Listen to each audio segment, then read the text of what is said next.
Civilized nation on earth would agree that depriving children of food and water is acceptable. I'm here because I'm a human being, and anyone with a conscience believes that a civilian population should never be punished in this way. It's collective punishment, it's a war crime. And unless we stop it, unless we get out there and say something, it's going to end up with thousands losing their lives.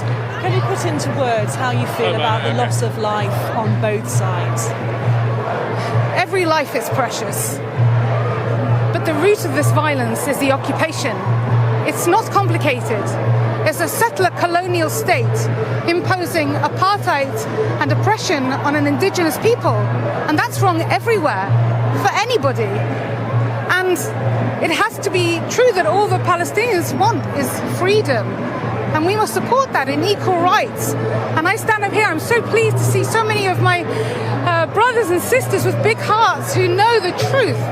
And the Western media has a duty now to tell the truth about what's happening, because I am seeing the worst horrors I could ever have imagined. I grew up in the shadow of the Holocaust, and we said never again, and that means never again for anyone. And I beg of anyone, if they have a conscience, get out there and speak and demand your leaders speak. There seem to be, of course, deep divisions on either side, but you've come out today and you were telling me earlier that this is about being a human, a fellow human being.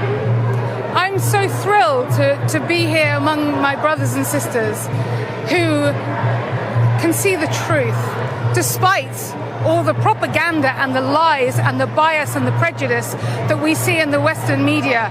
It has been, quite frankly, an appalling week. What would you like to see the UK government do now? They must demand a ceasefire. They must demand that Israel stop bombing children and stop burying them under rubble. They must demand a humanitarian corridor so aid and medical supplies can get in. They must demand they have electricity. They must demand that there is food and water. This is an emergency now, a crisis, and people must rise to it.